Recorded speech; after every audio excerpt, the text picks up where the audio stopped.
the scratch. And we try to kind of tease everyone around this. Are we truly accessible, and are we actually doing something about it, and not only thinking and talking about it, about access and inclusion? So there are several elements that we wanted to point out. First one is self-determination, the right to make choices about one's own life without external interference. That is also an element in our personal lives, but also in our professional lives. And as we know, of course, that we need some higher levels for final decision. But basically, since we are also as a Balkan Museum Network kind of grassroots organization, it is also a thing that needs to happen in our communities, in our collectives, in our museums and institutions, to start from a person. Of course, we need to be supported by the legal frameworks, social, geographical, economic, and all other cultural factors, of course. But also we need this concept of freedom, that person's freedom stops where others' freedom begins. And we need to be aware of the fact that we are society and we act as a part of a society. And unfortunately, the majority of barriers and the majorities of limitations are coming from outside and from environment and society. But also as individuals, we can do something about it, as you can see here on this illustration. It is not that we need to, on us, that we need to fit into the system. Of course, we need to follow the rules, but it is the system that can be adjusted and open for differences. So the challenges of creating equal and inclusive environments are different and numerous, but we need to think about statistics, and we need to think about data and 1.3 billion people living with disability, which is 60% of our global population.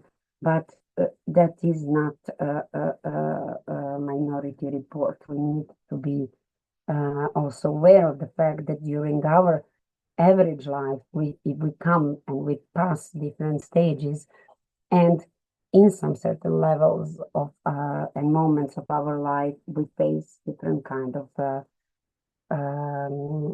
accessibility limits or disabilities or barriers that are preventing us to fulfill our goals. Of course, key questions are we creating inclusive, accessible, and barrier-free environment? And I didn't include at this slide the image that actually explains our basic, actually our roots, our standing point, which is use of social model and not the use of medical model. And we don't talk about diagnosis, because we all have needs, our human needs, and we all have the same needs. The way we fulfill our needs is something that is different. And that is something that we should be focused on. Also, we need to think about societies, about us as someone who can foster inclusion, and are we actually creating new boundaries? Our fancy, beautiful museum buildings, historical places, and other different environments often at the start actually create physical barriers. What we have to do is to, of course, follow the laws and to have this kind of a legislation framework. Of course, we all live in different countries, but I guess I didn't see all the participants where are we all coming from. But as far as I know, our ex-Yugoslav countries and also European countries have all accepted and following this Universal Declaration of Human Rights. Of course, there is another convention on the rights of persons with disabilities, which is a key step toward inclusivity.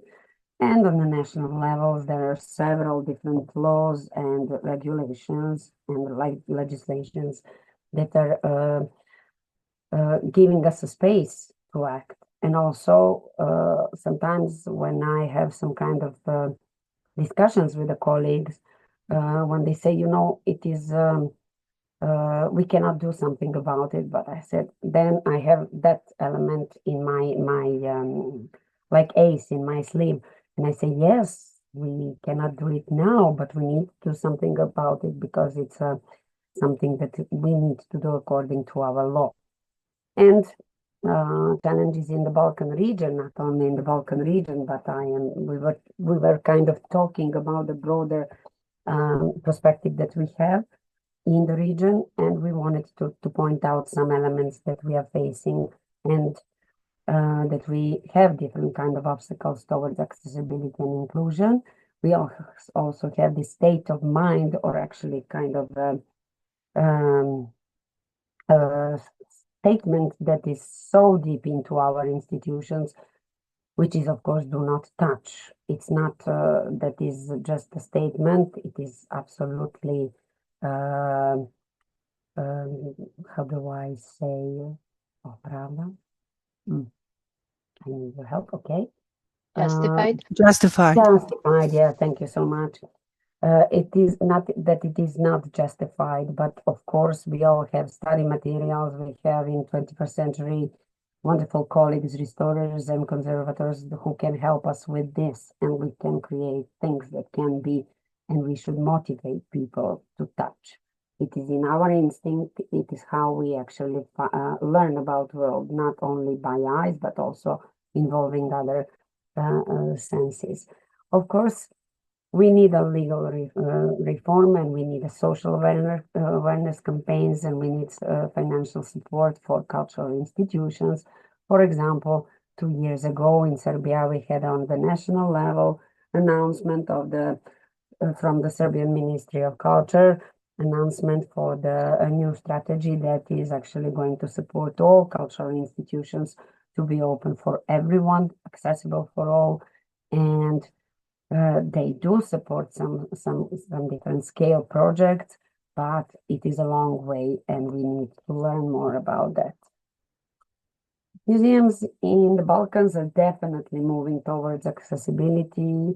Of course, as I mentioned, different kind of conventions, ratifications, and everything, but people are thinking about that also.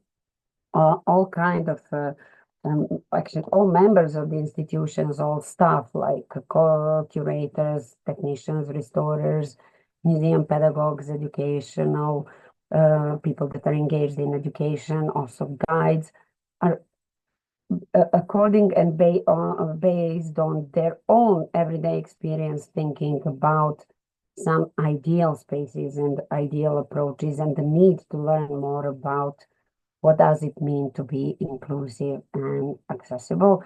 And this is one of kind of very good examples of ideal environment that would provide at least like basic at the entrance level accessibility and inclusion, like background, sorry, stepping stone. So key initiatives, as far as you know, for me, are coming from the Balkan Museum Access Group, and we are a group that won Zero Project Award for advocating for accessibility. As we know, there are governmental and international grants for accessibility, but I have to also mention that the Balkan Museum Network has provided a huge number of small grants and supported many museums in the Balkan region to start with accessibility, and also organized many different webinars, seminars, workshops, and hands-on activities in order to improve the situation. Of course, I have to mention now there is a new Headley Southeast Europe Cultural Heritage Fund that has a second call, and it is already announced, but we will talk more about it, and please search for information about that, because it has been proved that and proven actually that these kind of funds are really helping us to get on our feet, raise our heads and hands, of course, and do something about access and inclusion. And there are examples of accessible programs in the Balkans, many, many more. I would like to say that in our region, the Philological Museum in Zagreb was one of a kind and still is, because it is a specialized museum that is actually dealing and making uh, accessible space for blind or partially sighted persons. Of course, we have wonderful cooperation with them. We have also examples from the Museum of Modern Art in Belgrade and Gallery of Matice Srpska. We have colleagues with us. There are many, many small or large museums. Leskovac was one of the first museums who had accessible part. May I just add that the Museum of Yugoslavia has guided tours for deaf or partially people that has hearing disabilities. So we are working on that. Many, many examples, of course, colleagues from Bitol are here, Knjaževac Museum. And we are working on, of course, we will hear more about Kikinda and Gallery in Sarajevo. Aida is with us, of course, just to mention people that are going to present something today about their work. We have tactile exhibitions, sign language guiding systems, sensory exhibitions, and different programs. Also, many different and numerous and various workshops. There are different digital tools. We are actually talking about the SHIP project, and we will see, and we try to do something about making museum more accessible and our collections more accessible using actually VR, AR, and tactile images, digital and other digital tools, descriptions, and now, of course, artificial intelligence. And I think it's a moment for me to pass the stick to Irena. And I can say, of course, and she's working for many years now with creation and implementation and actually designing of different inclusive programs. So now, no one size fits all approach for inclusive programs is something where we should start. Irena, do you agree? Yes, and there is no fully accessible museum. So we will have to find different ways to make our museum more accessible with more projects, more activities, more programs. So you mentioned several museums which are accessible in some way, but I like to mention that we have a lot of museums as a best practices on our ebook supported by United States Embassy, and also we have interactive accessibility map where all museums can add themselves and to give information to our visitors what kind of program, what kind of accessibility activities we have. All of Balkan museums and all Macedonian museums made a lot of small steps in accessibility and inclusion. And I'm so happy because Balkan Museum Network supported many national museums in Skopje. I don't like to mention every museum, but my favorite are archaeological museum, Holocaust museum. Recently, Mother Teresa Memory House improved their accessibility through uh, exhibition for people with uh, lost vision. Macedonian struggle, Museum for Macedonian struggle, and of course my museum. But for my museum experience, we'll talk about that later. My colleague Jove Pargovski, and And because we don't have a lot of time, I like to mention only that we will continue to work with a lot of museums around Balkans. We are happy that many associations and museums invite us to give them lectures and to give them um, our knowledge and experience, because we don't know everything about accessibility. Of course, we are still learning and we are still evaluating our projects, our activities. In few days, we will start to work with the Museum of Contemporary Art from Skopje, supported by Headley Trust through Balkan Museum Network. And a lot of museums expressed their interest to be involved in some kind of activities, some kind of projects. They like to learn about accessibility and inclusion more and more. And that's why I'm happy, and I like to thank, of course, Balkan Museum Network, because they gave us knowledge through the 3 year training.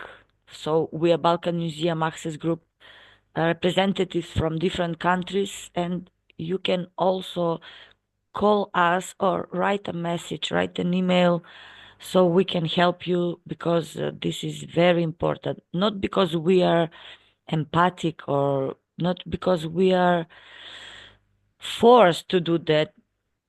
People with disabilities have rights, and we have to follow that rights. And but we always say we have no stigma about disabilities, and that's the most important thing.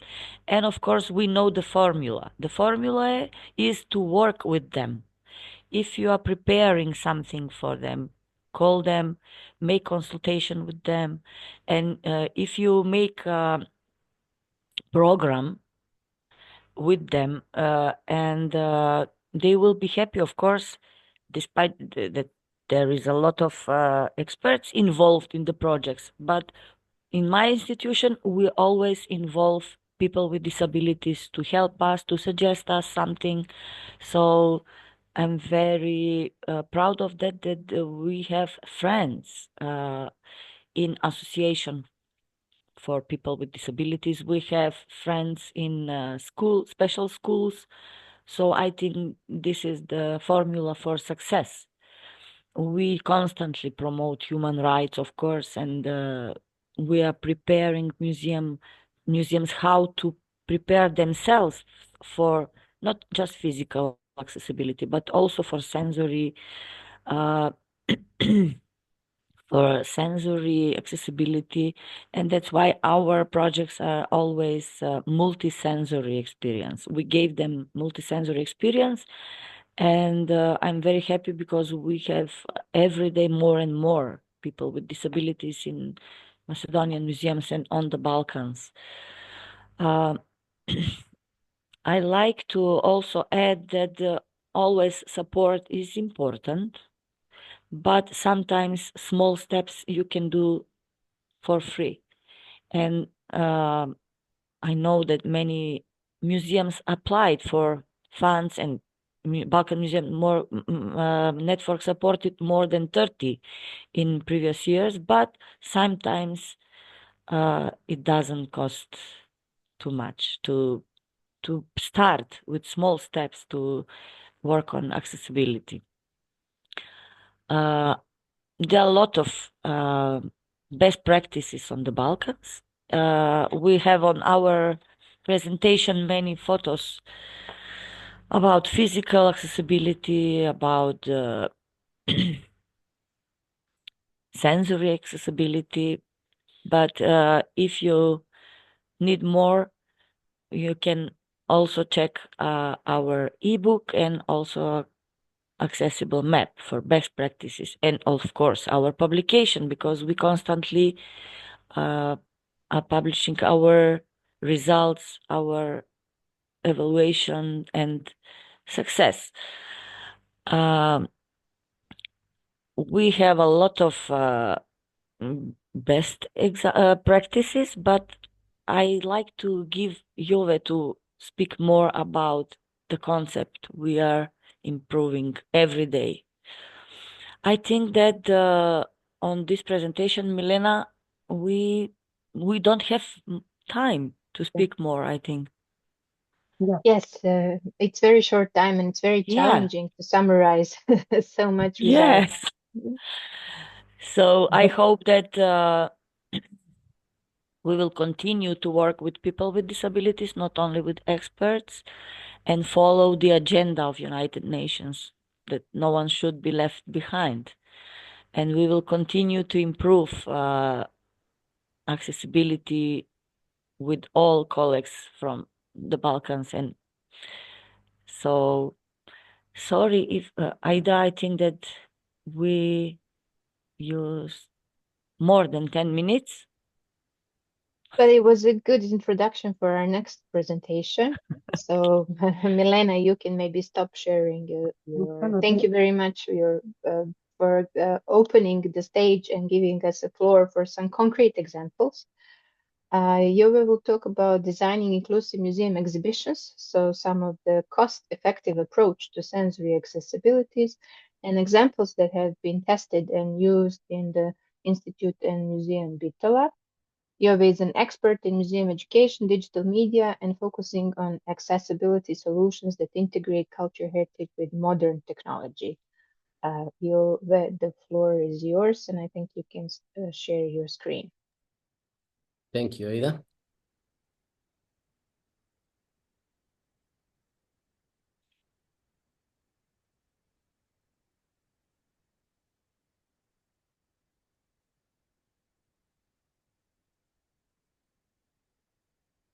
Can you see the presentation? Yes, excellent. So we have this presentation together with Irena Ruzhin. Irena mentioned my first contact with tactile exhibits were exactly mid-CEDU conferences. And it was a presentation made by Tatiana Mijatovic. She also gave us our first guidance to creating exhibits. And on the right, you can see the PF Fuser, which was Balkan Museum Network helped us to buy this PF Fuser. So we created our first exhibit in 2018. So when we analyze this photo on the left, we have first meeting with the Association of Blind in Bitola. And again, we had guidance. Me personally never had formal education in creating exhibits, but there was some literature you can find on internet. We had guidance. We asked the association and people, what do you want to have on this exhibit?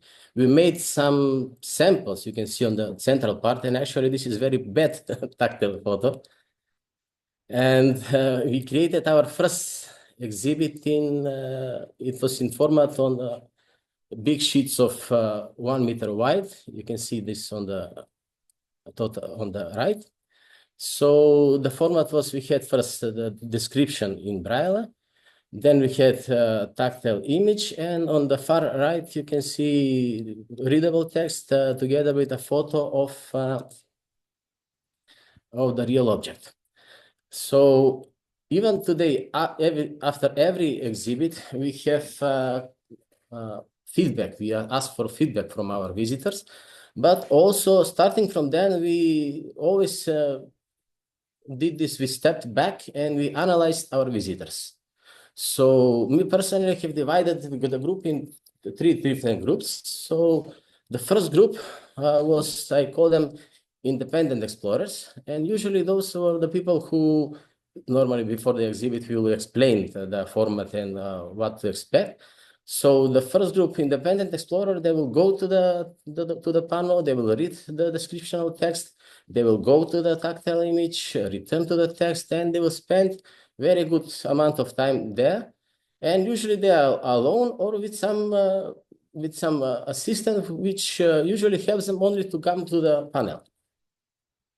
And usually with this kind of group, here I want to mention Vesna Sofronievska, which is a great pillar of our exhibit. And she is very honest, because usually in this kind of exhibits, when you ask how it was, they always say it's excellent. But no one is constructive, no one is saying what's wrong.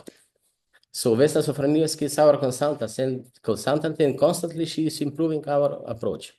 The second group, they usually will come together with the assistant, but most of them don't know how to read Braille. But the assistant is very supportive. So they will help them with the photo, explain what are they touching, read the description of text, read the story about the object. And they spend less time than the first group, but you can say that they have good engagement in this case. The third and final group, usually they will come with assistant, but usually the assistant is not very supportive. Simply they will say, okay, there's some kind of art photo there. They will simply touch it, but practically no engagement at all.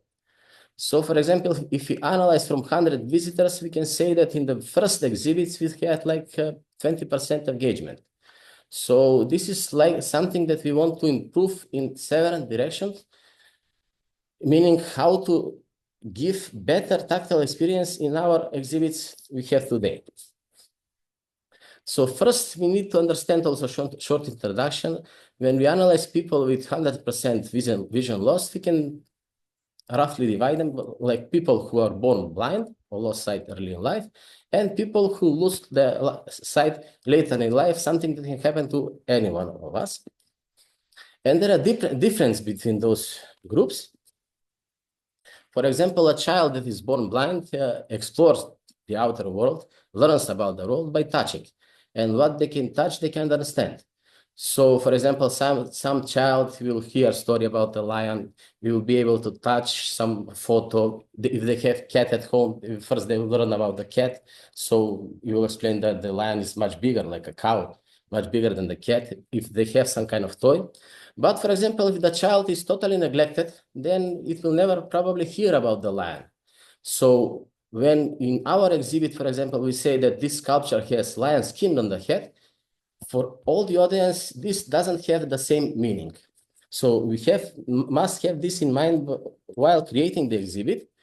And to have a successful tactile representations, we can divide again the problem in two sections.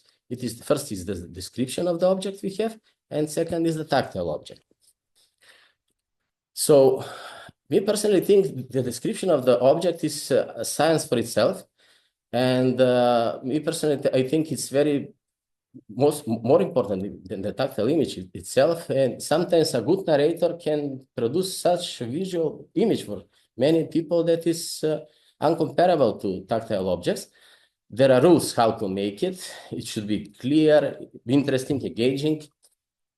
And it's roughly divided in two separate parts. It is description, which is same for everyone, meaning what is this object, what is it interesting about, and similar, and navigational description, part of the description, which is strictly intended for the blind persons, explaining what we are touching now. It is a 3D object, photo, where are the elements, and etc.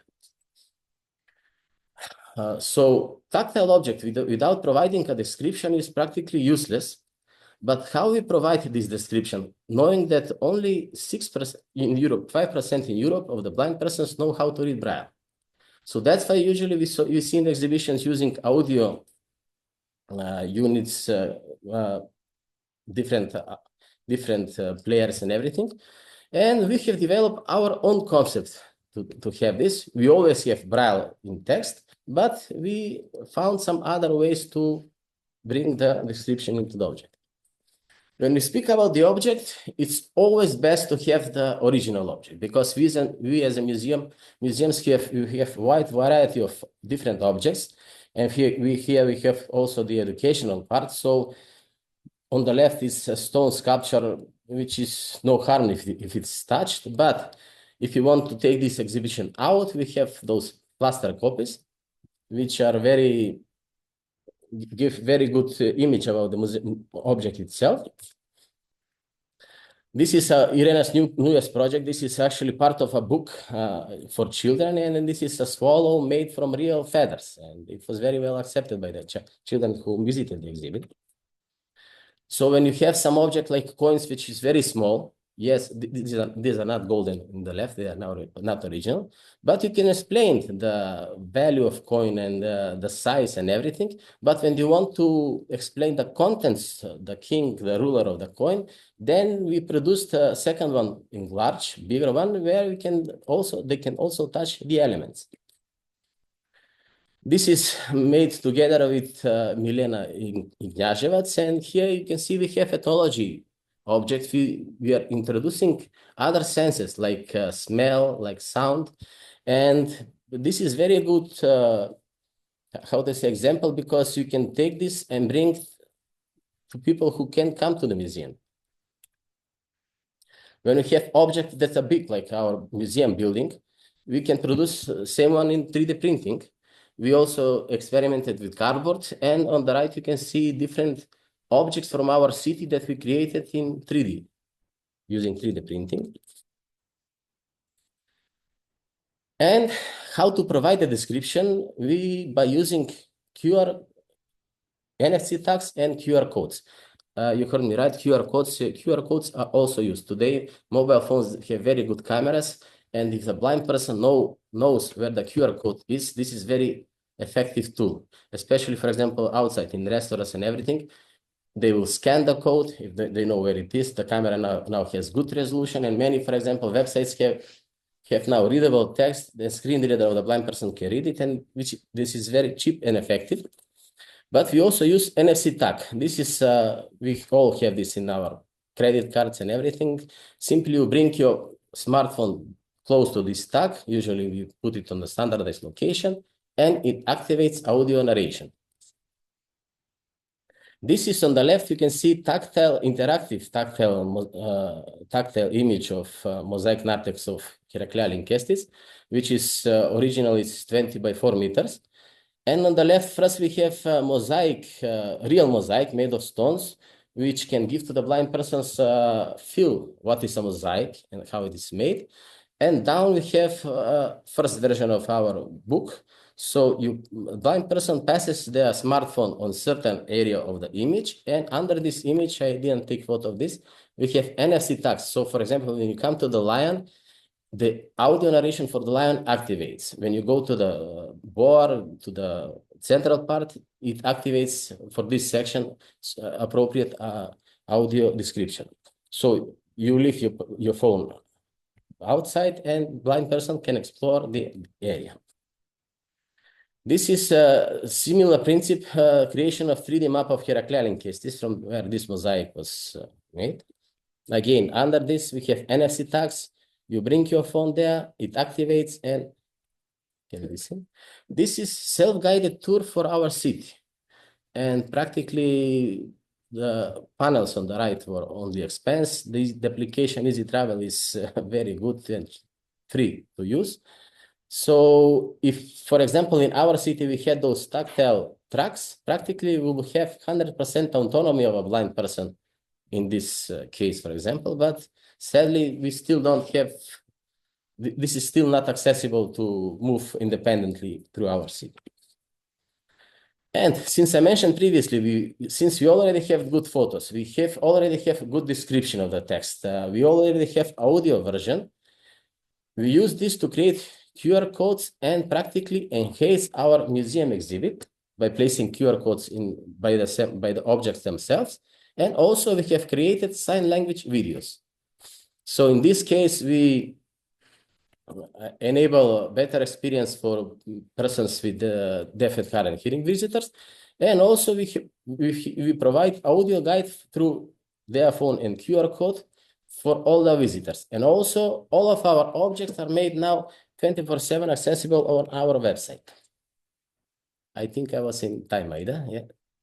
Thank you. Thank you very much for the attention. I apologize if I spoke too. It was fast. almost perfect. Thank you very much. My English is not Well, we have seen examples in which narration is following tactile experience, and you've talked about some process of learning, and it seems like this traditional printing of 3D models is now well established among the people who are interested to use them in the museum. I'm just wondering how Shift is building up on these spaces, because we also see tools that are trying to replicate tactile experience with the good descriptions, with the zooming of different details and understanding what they're representing. We're just wondering if Irena, Jove, and Milena can somehow connect this, for example, traditional with new approach that might be offered with the shift tools and technologies. I forgot to mention, we are not yet experimenting with this, but it's connected with Shift and some of the activities. The recent developments with the artificial intelligence and those applications like Be My Eyes and similar is practically impressive, and it's something that is happening, we can say, that in less than a year period of time.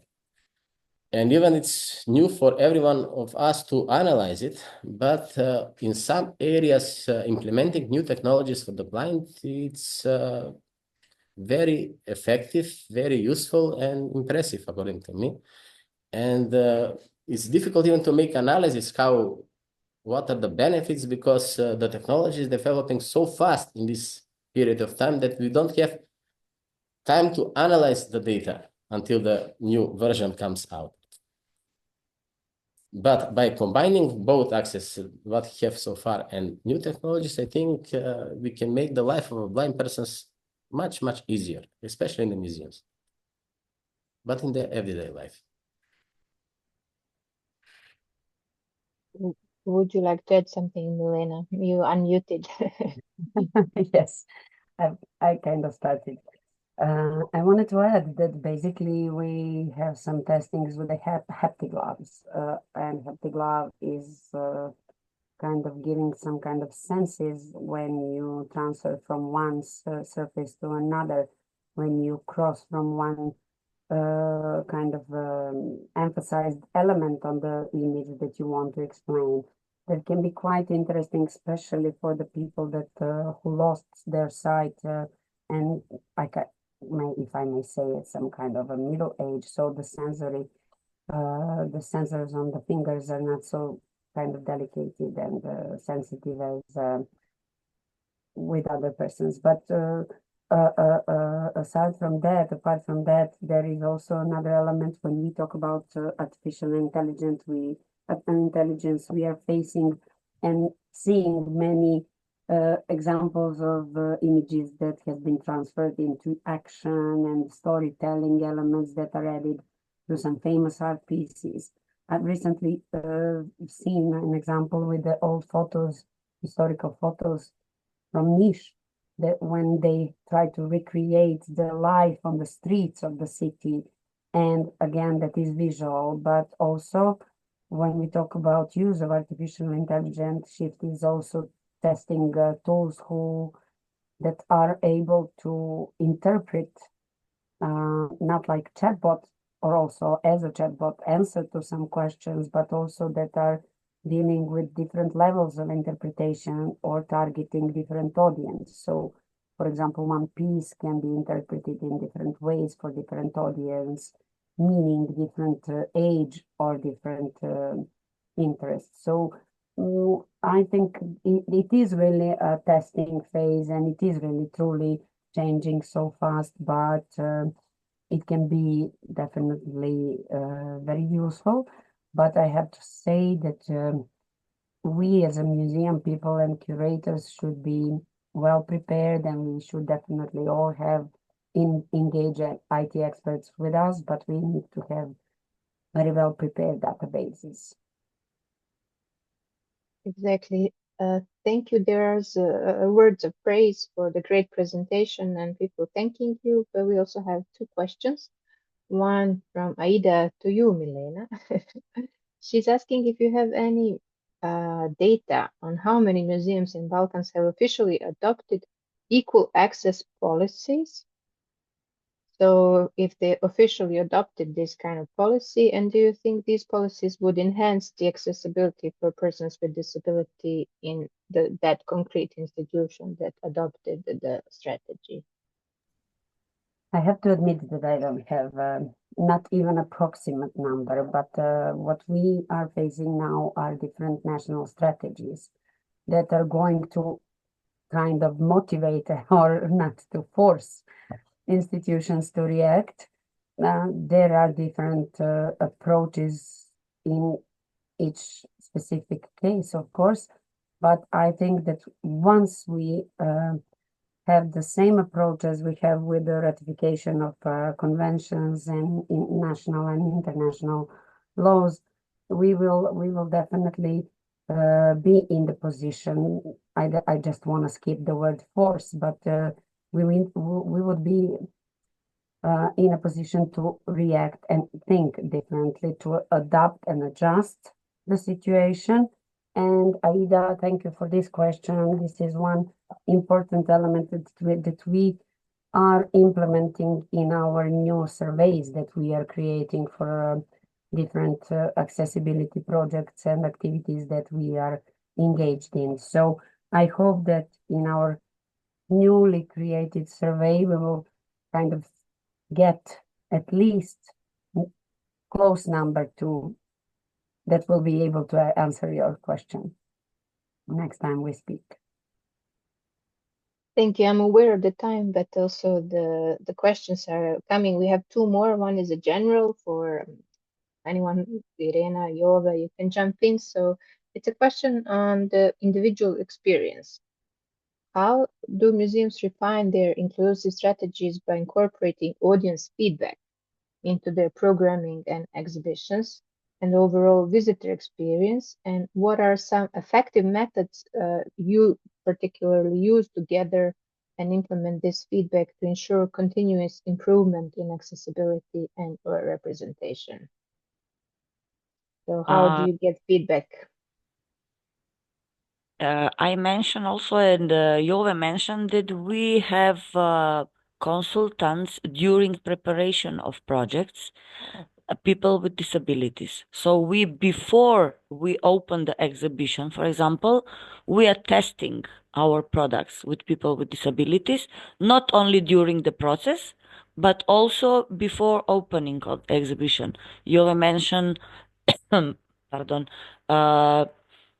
a lady with visual impairments, and she's always happy to help us. But also during the visits, sometimes we notice something which is not appropriate for many of them. So every day we improve our experience with people with disabilities, because it's so important to evaluate and then to improve. We started, for example, with QR codes, then Jove implement NFC tags. So every day is important, and during the projects, during activities, during the visits of our multisensory experience, we're taking the notes, and then with new knowledge, with new experience, we are improving our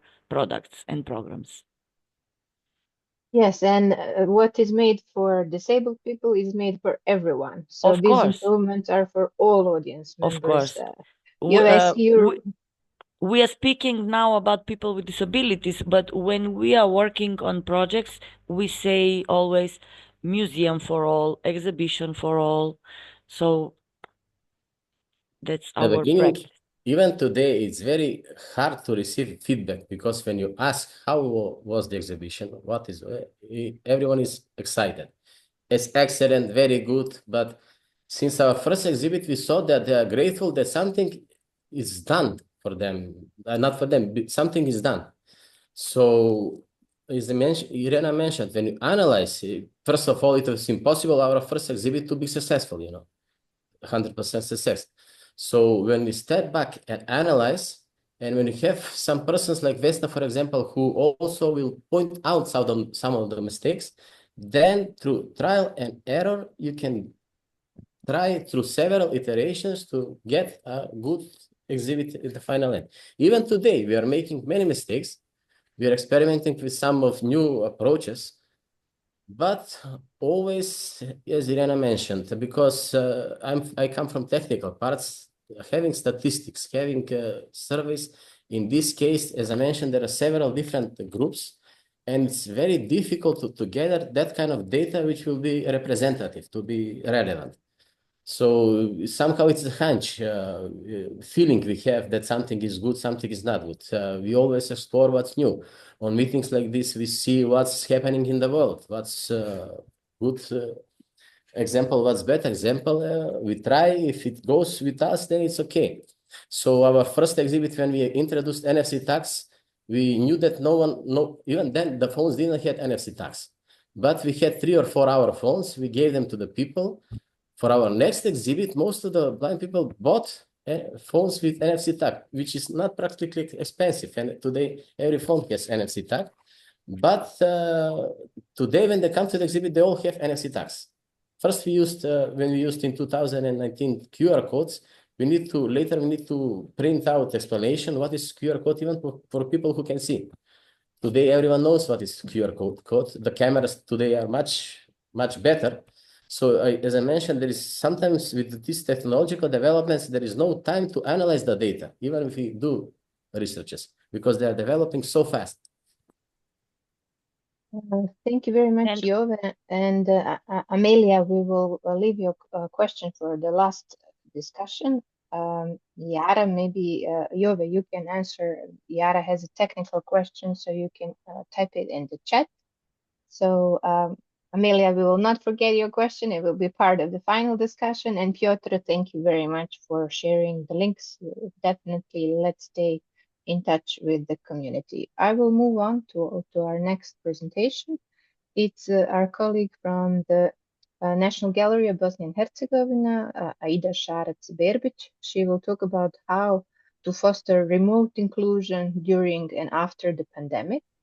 She will share her experience, how it was working in the National Gallery of Bosnia and Herzegovina and implementing remote inclusion strategies during the pandemic, how she was using assistive technology in the Artsy application and project to bridge this gap for children with intellectual disabilities. Aida is a museum pedagogue with the passion for democratizing access to art and museums. She has dedicated her career to developing accessibility initiatives for people with developmental disabilities and has contributed to several scientific publications on museums, pedagogy, and inclusivity. Aida, you can share your screen. Thank you, Aida. Greetings, colleagues and friends. It is my pleasure to have the opportunity to share my experience in developing, but also implementing digital assistive technology for people with developmental disabilities called Artsy. Let us firstly define what are assistive technologies. Assistive technology is any device that is designed, made, or adapted to help a person with disability to perform a task. These products can be purpose-built for people with disabilities or be in wide and general use. So regarding to this, we can divide assistive technologies in mechanical, which in museum can be a tactile map, illustrated cards for non-verbal visitors, or a social story. And a digital assistive technology in a museum can be a haptic device, text-to-speech or speech-to-text softwares, application for easy navigation, word processors, and applications for alternative interpretation. Artsy is an application for alternative interpretation of museum exhibits for people with developmental disabilities, which uses animation, sound, and text to overcome the information barrier that people with developmental disabilities can have when they are in a museum environment. I have to mention that audio interpretation of a museum exhibit, it's not an audio description of the object, but it is sound that we can associate with the museum exhibit. For example, when we're looking at the painting, what is the sound that we can imagine while enjoying the piece of art. And the textual interpretation, it's not a description of the museum exhibit, but it is a story about the exhibit written in easy-to-read standards in 3 different information levels. It is important to mention that these textual contents are verified from the individuals, from the target group, in order to have understandable textual contents.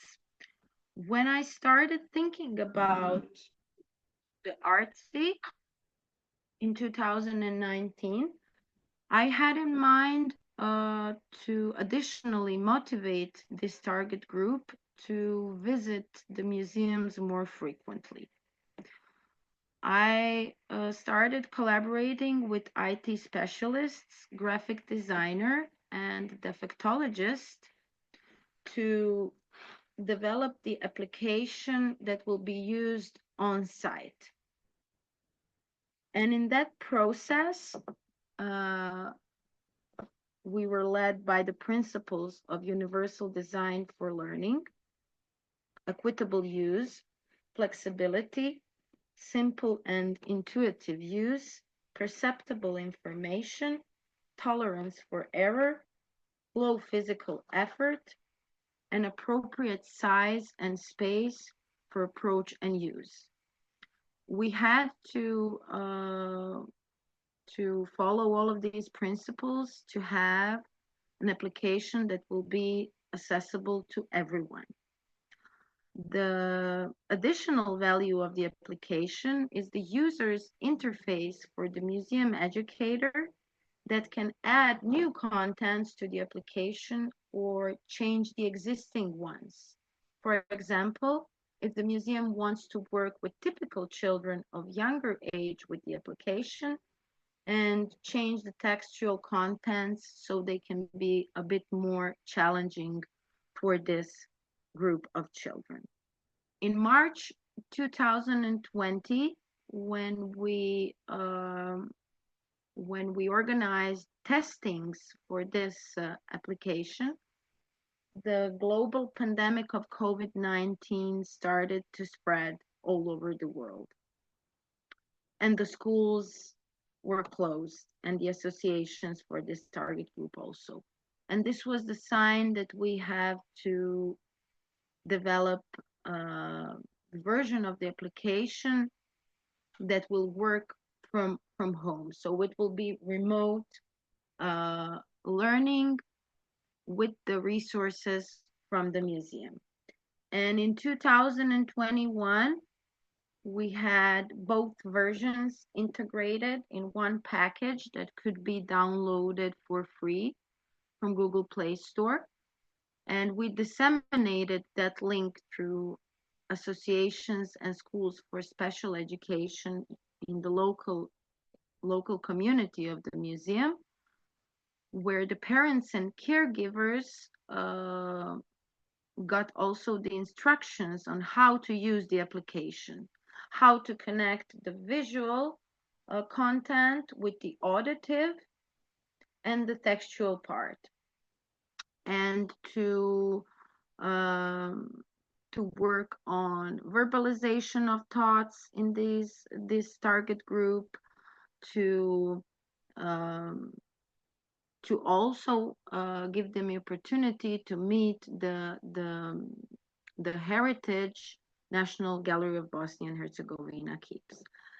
So the application is used on site, but also remotely, as I mentioned.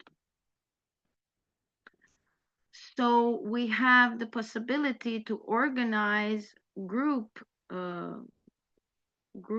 activities with the application for the children and youth with developmental disabilities, but also with their typical peers, and to offer them additional ways for social inclusion, additional possibilities for social inclusion in a museum environment. So this is an example of the user's interface for a museum educator, where he enters new contents, audio, animation, and text. And at the end, I would like to say that at this moment we have 5 museums that have joined to the Artsy virtual platform. 2 of them are art museums, and the rest of them are historical and natural history museums from the region. And this year, Museum from Bitola and Museum of Kykladik Art from Greece are joining the Artsy platform. I will share the link for downloading the app. At the moment, it is only available for the Android tablets and mobile phones. Unfortunately, we don't have iOS version developed, but we hope that in future we'll also have this one. Thank you for your attention. Thank you very much, Aida. It's so challenging to reduce 10 years of your work in 10 minutes. These examples that are being presented today are part of the Shift publication, so you can read more about them. This is just a teaser for the examples. So Aida will share the links in the chat for her app that you can download and use and explore, and contact her if you would like to develop some sort of partnership and collaboration. But also, if you want to know more about her work, you can check the article in the Shift publication, which is available both as PDF and as audio format. Does anyone have an immediate question for Aida now, or you want to keep listening? You can unmute yourself and ask the question, or decide to write in the chat. I'm asking once.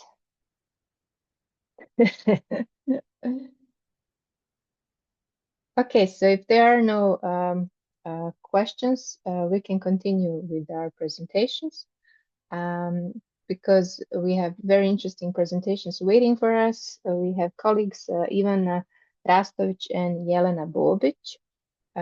They are colleagues working in the gallery of Matica Srpska, and they will talk about a museum for all, experience of the gallery of Matica Srpska and implementation of the Uroš Predić for Everyone project. This project was aiming to make art accessible to diverse audiences, including people with disabilities, through multisensory experience, sign language, tours, and inclusive program. The Gallery of Matica Srpska has made significant strides in creating an environment where art is truly enjoyed by everyone and for everyone. Ivana Rastovic is art historian and a curator and at the Gallery of Matica Srpska.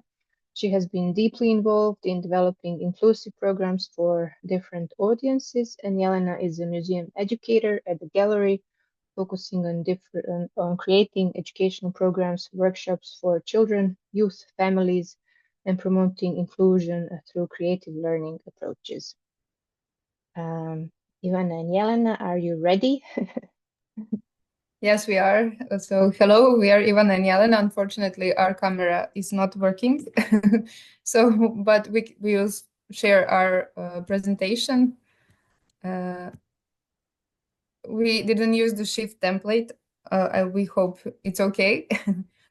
So we will be presenting Museum for All, experiences of the Gallery of Matica Srpska, and especially our experience in implementation of Uroš Predić for Everyone project, because that is the first time that we did a project where we tried to make a monographical exhibition of a great Serbian painter, and we tried to make it accessible to all people of all ages and to different categories of our visitors. But of course, when we implemented the project, it didn't start without any past experiences. So we started kind of making gallery accessible before this project. And the first thing that we did in the gallery is making it accessible to people with physical disabilities. So we put these elevators in the entrance of the gallery and also on the inside of the gallery, where public can access all of our floors except the second floor, a big hall in the second floor, and we are still making it accessible to the public. It is still not accessible, unfortunately, but we are working on it. Sorry, However, Ivana, if you are showing presentation, we don't see anything. Just oh, yes, I'm sorry. Let me just...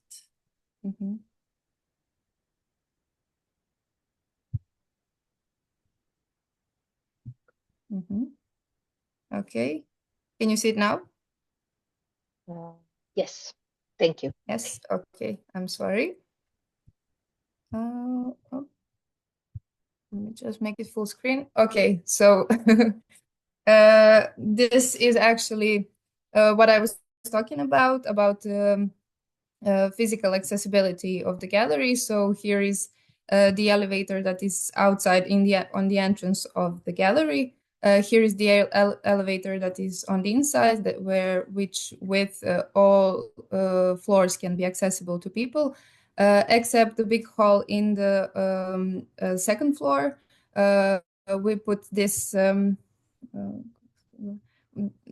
kind of elevator in the second floor. However, it is still not completely accessible to the people with physical disabilities, but it is something that we started with when we try to make gallery accessible for the people with disabilities.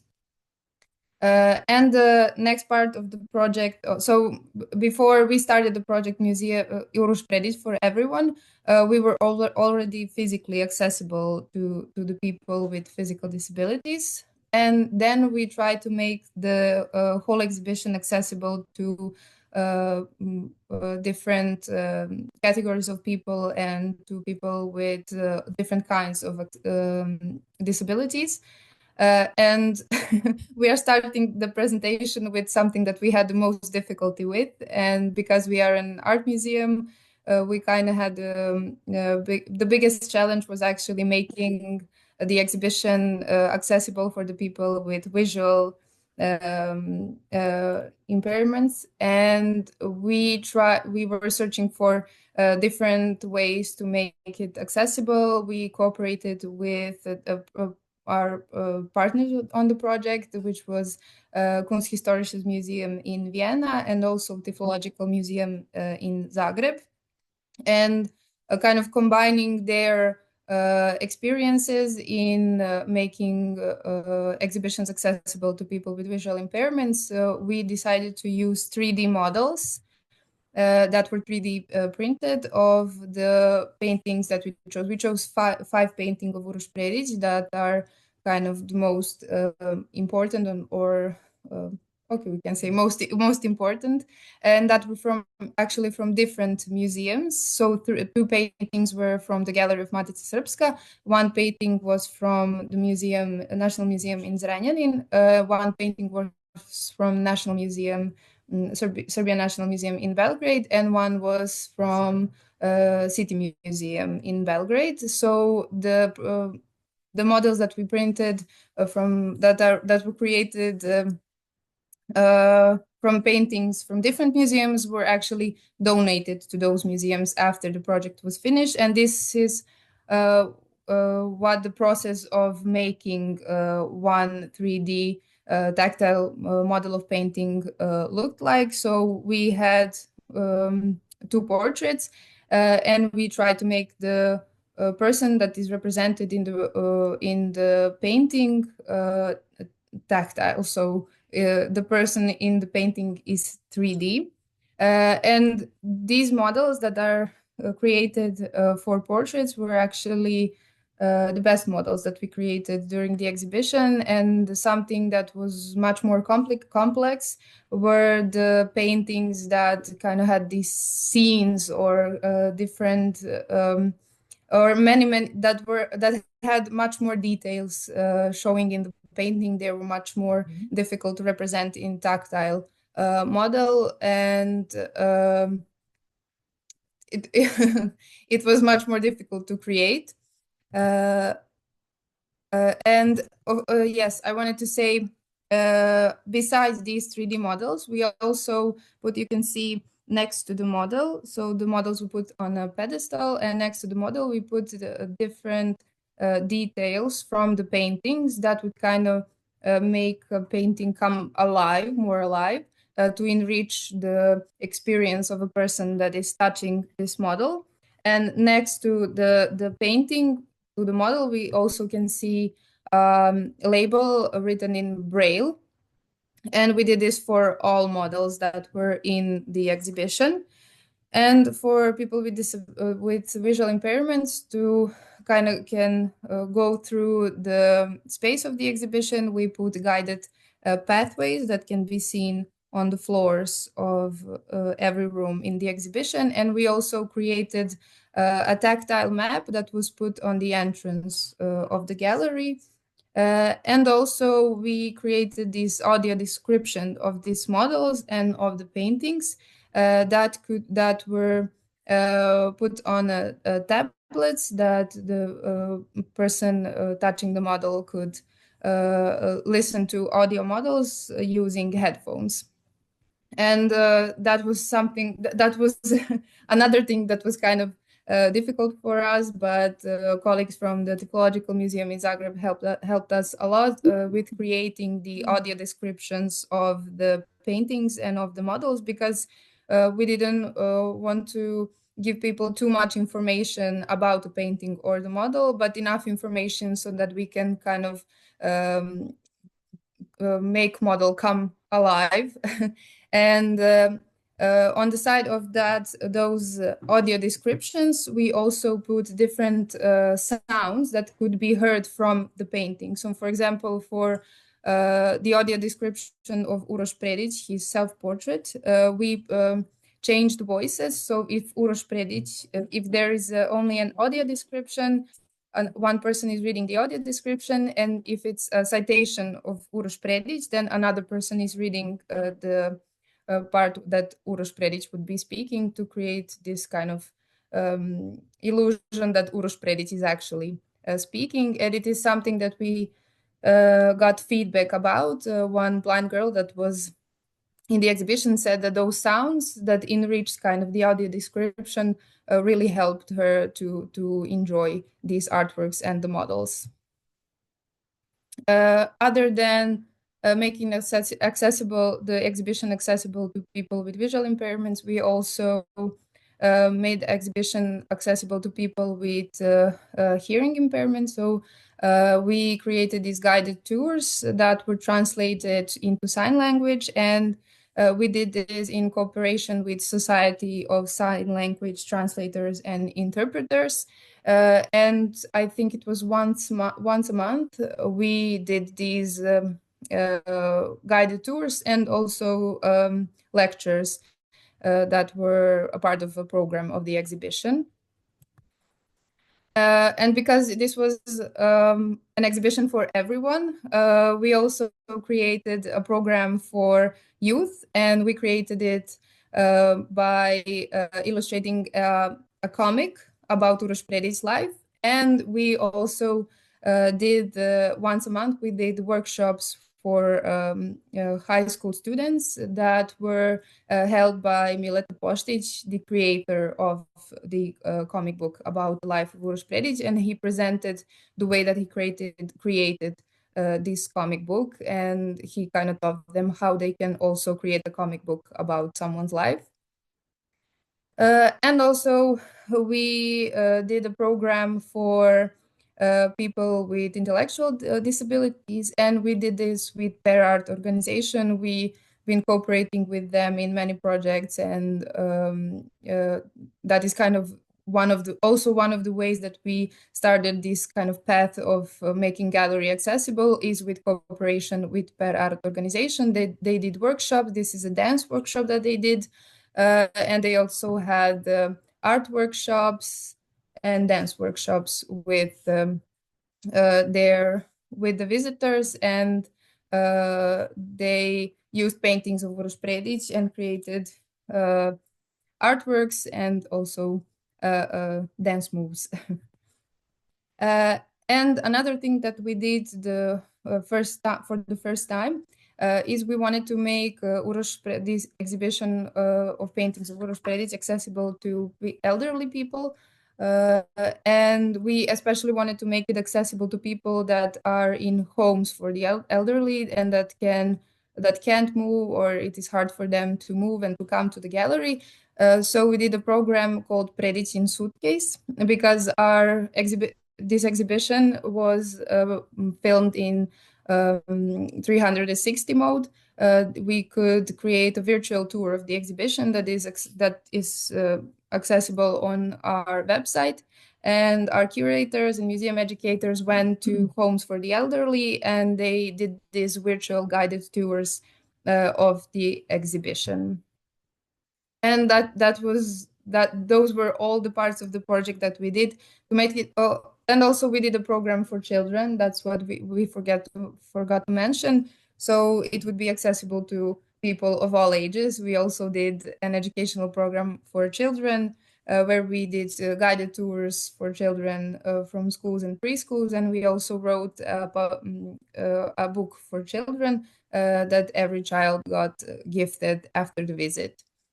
And with these experiences that we had during this exhibition and this project, we are right now in the process of making a strategy of making gallery accessible. And this project and all the experience that we had really motivated us and kind of gave us a starting point for writing the strategy of making the whole gallery actually accessible, and especially our newly opened permanent exhibition.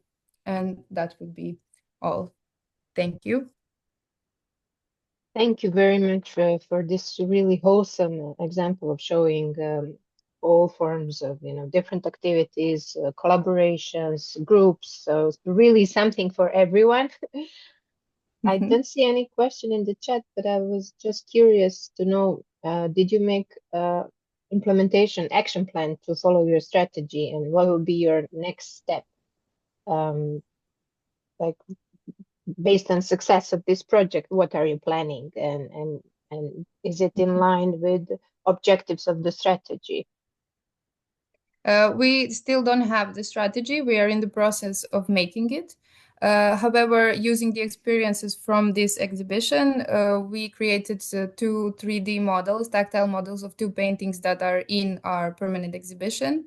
And our new permanent exhibition opened in October, and we will be kind of, let's say, using that space and creating it accessible in the process. So it's a plan for the next few years to kind of write the strategy and to have it for, even if the space of the gallery is changing and our exhibitions are changing, we have the strategy as a starting point for every exhibition and every change in the gallery to still make the gallery accessible, even considering those changes. I hope I was clear. Yeah. I mean, you made a very important several first steps. So the process, as you say, is a multi-year process, but it's really inspiring. Yeah. As we have no concrete questions in the chat, I would like us to continue with the next presentation, and next two presentations are actually not included in the publication. So we decided to also broaden the scope of the examples which are going to be shown. The next example is going to be about Museum for All, a digital and physical inclusion strategy. So we are continuing with the strategic thinking of inclusion in museums. Miss Chidem Aslantas will showcase the Bongo Art Project. It's an initiative aimed at enhancing museum inclusivity through both digital and physical adaptations. The focus is on cognitive and social accessibility, and she will discuss how digital tools and physical design can transform museums from static exhibition spaces to dynamic, interactive learning environments. Miss Chidem Aslantas is an interior designer and entrepreneur. She's the founder of the Bongo Art Project. She's a social entrepreneur dedicated to making museums accessible for everyone. I just have to make you a co-host, and you can share the screen with the presentation. The floor is yours. Thank you.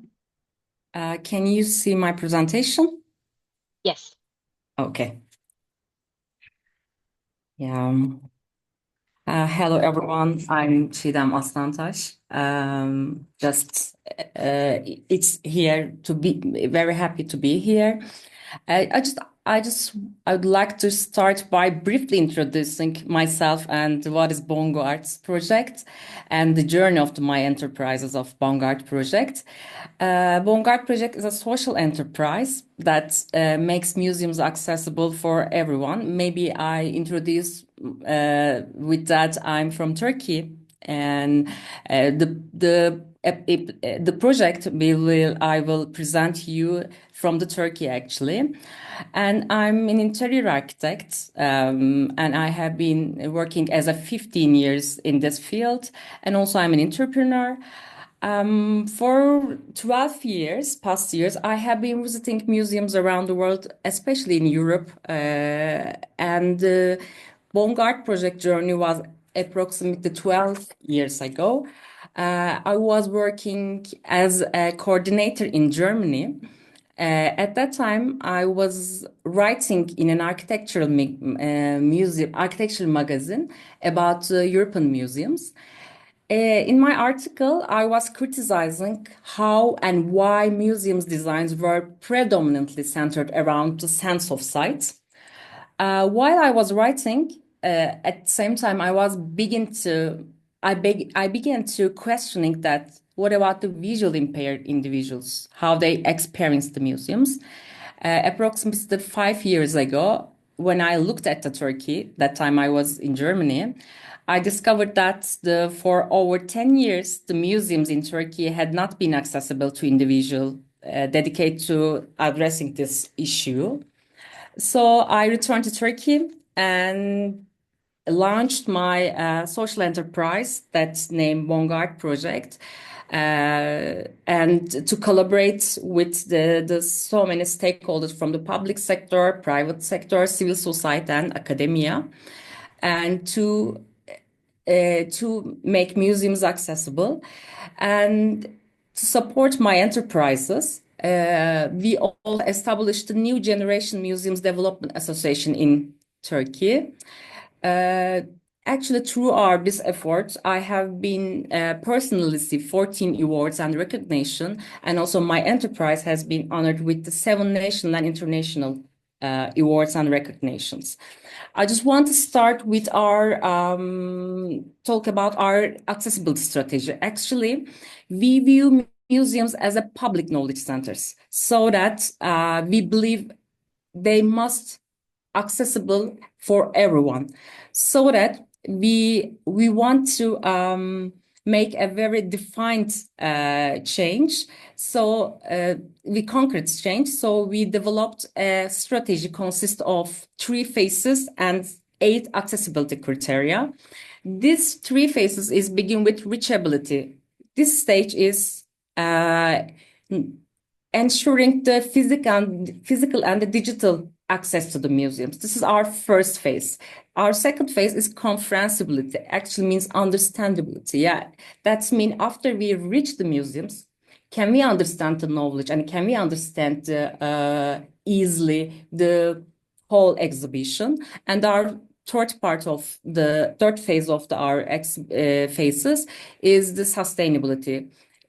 After the visitors taking this information how this information can change and affect the society and the return again to the museums.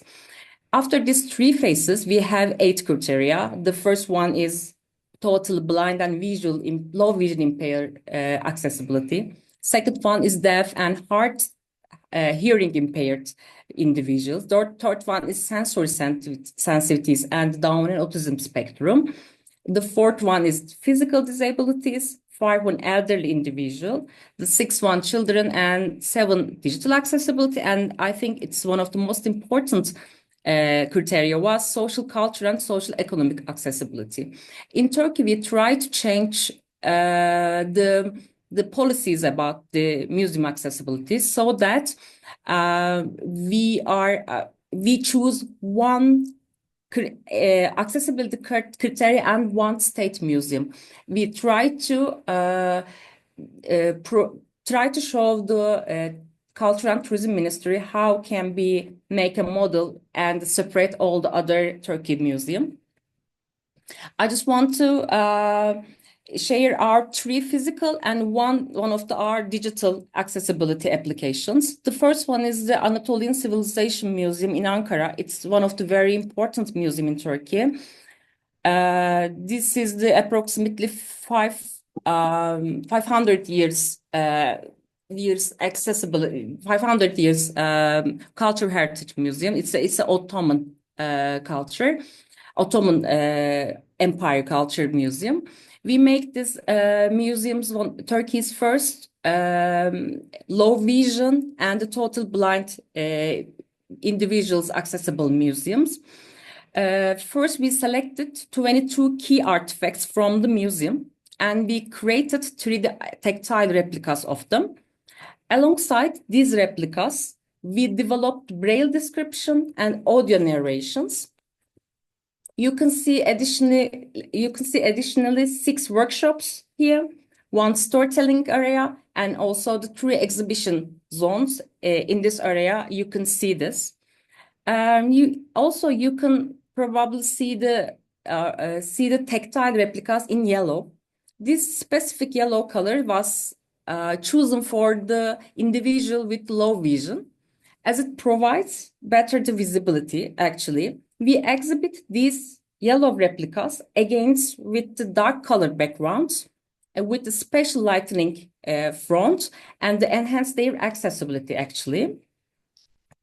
And our second museum is again Ankara Painting and Sculpture Museum. It's not an Ottoman era. It's the Republic of. It's known of the Republic Museum. We transformed these museums into Turkey's first accessible for the deaf and hearing impaired individual. We selected 50 artworks from the museum and translated their description into Turkish Sign Language. And we then placed QR codes next to these selected artworks.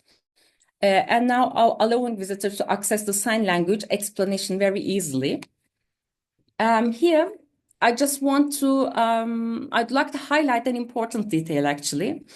As an architect, at my first museum, I faced a significant challenge while working on Anatolian Civilization Museum, because I said that it was housed in a 500 years old Ottoman building. So changing anything in this building required numerous permission and difficulties. Because of this, I initially thought that the second museum will be very easier than the first one, because I thought that I just translate into the description into the sign language. But we encountered that even greater challenge, because unfortunately Turkish Sign Language consists of only 2,000 words. So that means that we lacked of the necessary vocabulary to describe these selected artwork. To solve this problem, we needed approximately 250 new words to properly describe the selected artworks.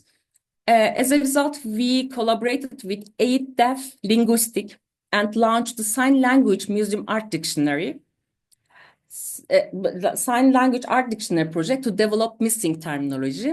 Once the new terminology were established, we proceeded with translation. So it's actually we need this terminology and the words, and after that we can translate it in the sign language, Turkish Sign Language. Nowadays we are working on 3 museums. I just want to only one of them I will tell you. South Galata is in Istanbul. It's one of the significant, not only for museums, also the art and culture center. Nowadays we are working on this manufacturing process. We have a stand. We are creating the Istanbul's Bosporus view, making a 3D model accessible. Maybe we can see more detailedly. And you can see that this is the tactile ones, and these are, sorry for that. I'm sorry. I'm just waiting. Yeah, you can see in here the tactile, the view of the Bosporus, and you can see the description and the sign language. Also, there is some drawers for the children and some special needs. Also, you can see that the 2D tactiles, the details ones. And as a last, the digital, one of our digital projects was the museum pets. As we are working on this accessibility physical project, we frequently encounter a common questions: how many museums in Turkey are actually accessible? We realized that there was no archive in this area, so that to solve this problem, we partnered with Wikipedia Turkey and the TED University, and we selected approximately 100 museums that covers one of our 8 criteria. Nowadays we are working on making this kind of platform to list the accessibility museums, and so it will be probably finalized at June, the first phase, of course. And just finally, I just want to show some awards for our works. One of them Paris, Istanbul, Berlin, and Budapest. Some awards from the Europe and Turkey. And this is our team. Generally, we can work with so many different fields. We are coming from so many different fields, and we have also very powerful advisory boards. And thank you very much for your listening. And I hope that's all. Wow, so many 4 examples. I was honored actually to be in the Anatolian Civilization Museum, and was really. Oh, have you ever been? Have yes, you ever yes. been? Oh, yeah. I hope you like it. Yes, I mean, all the tactile representation of the collection of the exhibition and additional educational material, it's really excellent. But now to learn about these other examples about the completely new terms in a sign language that explain art for people with hearing impairments, it's really impressive. I congratulate you on all your work. Thank you. Thank you. And we have one question from Yara. She's very interested in this topic, especially in the role of scenographers and designers in design of temporary exhibitions. However, she always wondered how performance art can also be incorporated to become part of the exhibition and serve the displayed collections in the museum. Maybe that's a challenge for your new project, because you tried tactile. Now it's about performance art. Actually, maybe temporary exhibition. We try to change the policies about this issue, so that we try to make a permanent instead of the temporary exhibition, because I know it's very important also for the temporary exhibition, but we are nowadays focused on just only the permanent fund, but also easiest one is the temporary, because you can it can be changed, but making a permanent exhibition, accessible exhibition in Turkey, actually in the museum, is very difficult. You have to struggle so many policies, bureaucratic processes, but it's a challenge. And so being an entrepreneur and being a social enterprise needs to face is a kind of struggle. So maybe in the future, we'll be working with the temporary exhibitions also in the museums. Very impressive work. There is a comment in the chat Thank you. by the colleague whose surname I'm not sure I can correctly pronounce. Maybe we continue with the last. Irena has a question. Please, Irena. Congratulations, Chikdem. I also visited Anatolian civilization. Oh, it's wonderful. I hope I can host you, but probably our museums can host you. And can I ask you a question about the material, 3D copies or tactile images? Have you ever think about that to prepare copies similar like original? Because we have suggestions by people with visual impairments. If you have metal objects in your exhibition, please do copy with metal. Or if you have porcelain or ceramic with similar materials. For example, we have metal copy because the original is from metal, messing. I don't know the English word. And of course, for coins, metal tactile copy. So have you ever think about that to improve that and take their suggestions in your tactile copy? Actually, great questions, but actually, unfortunately, the cost of the manufacture affects our the material choices. But we maybe you can notice the visiting our the museums. Maybe you can notice that our replicas is a kind of plastics, is ABS, but sometimes we can use wood. Manufacture with the CNC. We can use different manufactured styles and manufacture the materials. But even if we are work with ABS or the other not similar material, if we worked, we generally put the original material near the tactile models, because we generally wants to know what's the real texture of the materials and some patterns, so that even if we can't work with the original materials, we put a sample of the small the real materials near the tactile ones. I remember that. Yeah. Thank you. But I think the chosen material is depend on the budget and the time of the project.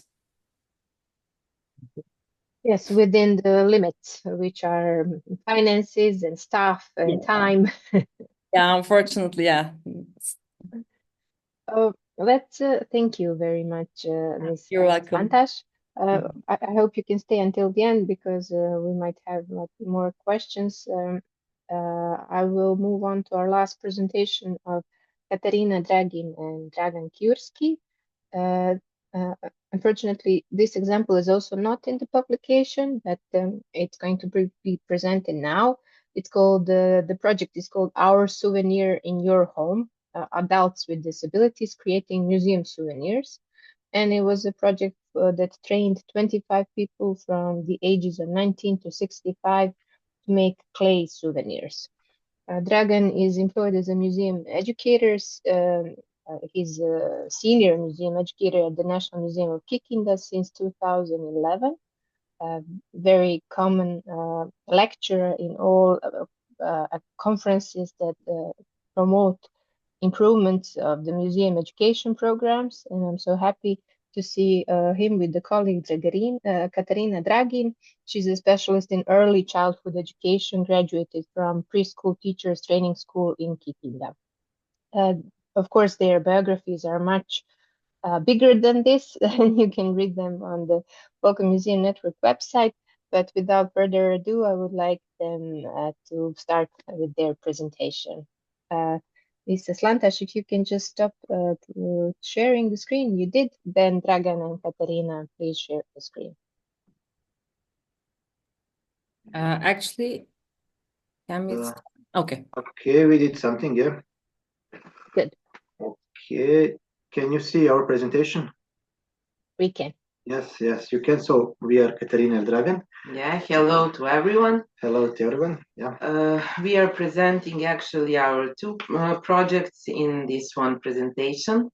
The first one is called Our Souvenir in Your Home. The project realized in 2024, financed by Ministry of Culture of Republic of Serbia.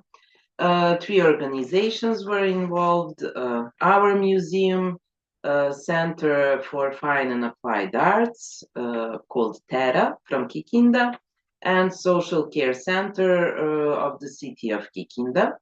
Experts from Terra helped us with the process of clay shaping and modeling, and Social Care Center provided 25 participants.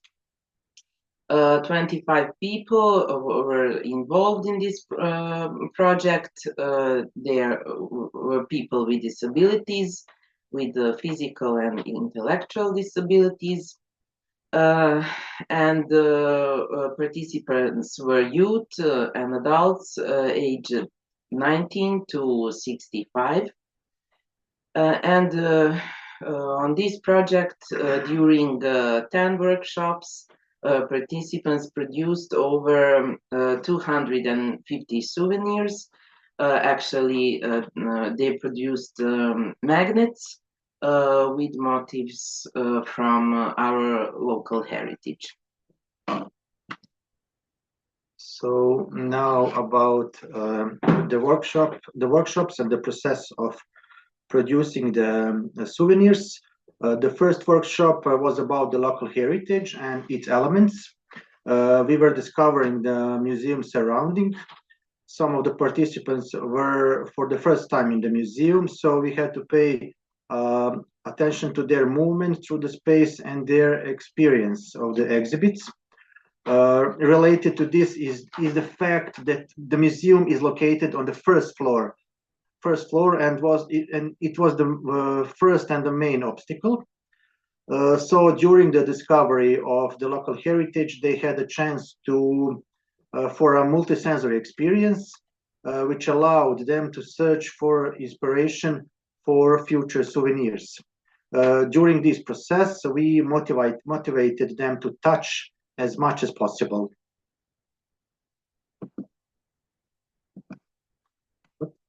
Next one, in the next phase, we presented to our participants clay modeling process. And before that, participants drew objects chosen from our basic exhibition. And then we used some of the illustrations to make stamps. So I'm gonna show you how these stamps look like. We use their drawings to make stamp, and after that they put that stamp into the piece of clay, and after that little souvenir is going on drying, and then it's burning after that.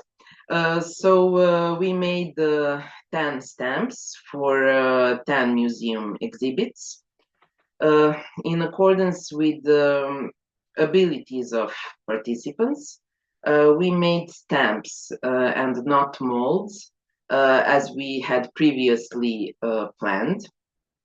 And participants kept all these stamps so they can produce magnets after the project is over.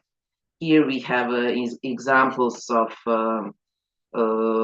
ice chest and the Banatian typical house. So this is how we transform them into the stamps. So the next slide is about the final presentation. After the souvenirs were made, the project was promoted. We wanted to create an open social event, so we invited all participants, their teachers, parents, the citizens of Kikinda, the local media. The project promotion was actually a sales exhibition, and the money from the sales went to the project participants to invest in future project or to develop this one. The sustainability of the project is reflected in the knowledge that the participants gained, in the tools they inherited, and in the furniture for selling souvenirs. So this is the end of the first project. The project number 2 is titled Tactile Corner, and it is the Tactile Corner. So it was created in the early 2024, so about 1 year ago.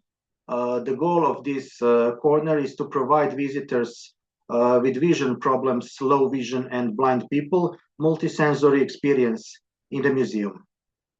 Yes, and this tactile corner is actually now the part of our basic exhibition.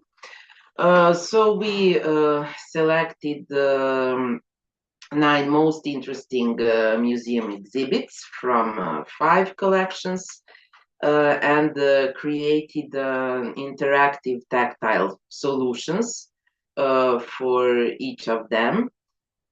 So in this way, a visitor can see a photo of the object, they can feel the tactile image, and they can touch and feel a replica or a 3D model. Here we have 2 examples. We have chosen one picture. Then visitors can touch the tactile picture of it, and we made 2 elements from the picture in clay. And another example is the most interesting exhibit in our museum. It's Kicking the Mammoth. Its original bones, so visitor can touch the tactile image of the mammoth, and they can also touch the copy of mammoth tooth. No. So what is the significance of this project? The significance of the tactile corner is that it has become the part of the permanent exhibition. Almost no one goes around it. So it is very popular corner of the museum, especially among families, because it fosters intergenerational learning and because it allows for touching objects that is often forbidden in the museum. Yeah, and now we would like to thank to our colleague Milena Milošević-Micić, because without her we wouldn't have this tactile corner. So we had great support from her, and as you all know, Milena is a museum advisor, an art historian, and we were together making this project supported by alumni small grants 2021 financed by USA Embassy in Serbia. So thank you, Milena, and thank you all for your attention. Sorry, but I have to jump in, and I just wrote a message. I'm so proud of you too. and the whole team in your museum is wonderful, and you did amazing job. This is really supported project, and we got the donation, but what Kata and Dragan did is basically just their imagination and their creativity, not so well supported by funds from other sides. So this was wonderful thing, and you did really excellent thing. Thank you. Thank you, Milena. Also, congratulations, and really on your flexibility, changing the methodology during the implementation. So deciding to do stamps instead of molds, and, like working together with the group who is for the first time in the museum. So what happened after the project? Did you stay in touch with the association? Are you planning to develop some new projects so the group can continue having some kind of activities in your tactile corner? End of the project was in December. So in this year, we plan to continue working with them or support them to work further, because now they have a material and they have the knowledge. Maybe they need just a little support from us, because audience really reacted very great. So and I think that participants were also proud of them. So they earned some money, of course, but it's really symbolic. But it means a lot for them. You see this throughout other examples, also in the art gallery. Ida Sharac did not mention, but also there was the selling of the works after some of the workshops, and it means a lot for the dignity and for acceptance, awareness of the whole communities. But we have this hanging question, which is really important for approach, how we design inclusive and accessible activities. And I would like to ask you, how did the co-design happen? So how you were involving them in design, consulting in the design phase. And maybe a question for everyone, or everyone present here, not just the speakers.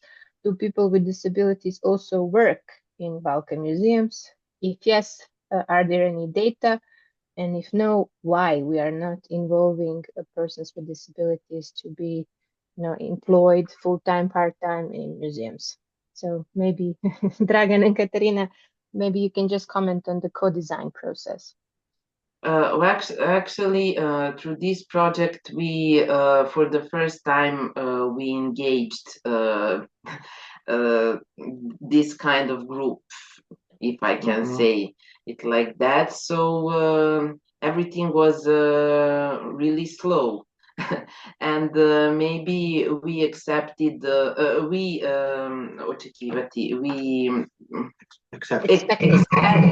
expected more, but actually they didn't provide as much as we thought that they can actually do, and they're capable to make the objects. So but we were thinking about one lady from that group, because she knows English very well, and she might be our volunteer in the future. Yeah. And when we tell that to her, she was like, "Oh, why not?" Yeah. So we don't know, in the future, maybe we can engage her. Excellent. I mean, that's how the trust is made, and how this, long-term relations that Irena and Yoga mentioned at the beginning. Would anyone from the speakers like to say something, or any final questions? If not, we will be free to share email addresses of our speakers. I hope you don't mind, but these kind of events are important for networking and people, partnering tomorrow at the project. Someone might be inspired to send you an email and be asking you you know, if you can send them more information, or if you're interested in some sort of, so my colleague Leila will post it here in the chat. Here you have the email addresses of all the presenters, but also my email address and everyone here present.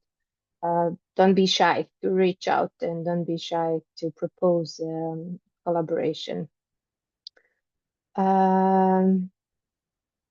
Any final, as I said, anyone would like to say something? Milena, Irena, Jove, Chidem. Irena, please.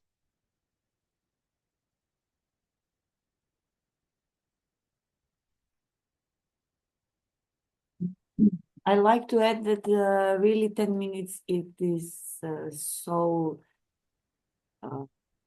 short time to present what do you like to present, but I hope that we will have more opportunities to express ourselves, to present best practices, because we have a lot to say about accessibility. And we have been all invited to Vienna to Zero Project Conference. I must say that this is excellent forum for networking, and the Balkan Museum Access Group is a proud member of the SL Foundation Zero Award in 2018 for the innovative practices. And you see, Christina, that we continue with the torch. We continue to light, to put light in the dark corners of our museums. So thank you. We would love to be present, and you can check out the collections of best practices that the Zero Project every year publishes. Really, you know, different examples. This year, the focus is on employment. Yes, as Leila was saying, we will share an email with all the links and the recording of the webinar. You can also give us comments how you liked this. If there are no final urges to say something, I congratulate to all our speakers for the amazing example and amazing work. And please continue with the motivation and energy, and continue with the ideas, and, you know, don't give up. The spring is coming, winter is over. So now with the new energy, maybe we get some fresh ideas. Have a wonderful weekend, and see you on the next webinar. Don't forget part 2, because this is only part 1. We have not presented all the examples from the Shift publication. And we have some surprises. As you see, we have additional examples that we are showcasing. So see you on the 15th of March for the part 2 of the webinar. Goodbye, everyone. Thank you. Bye. Goodbye. Thank you.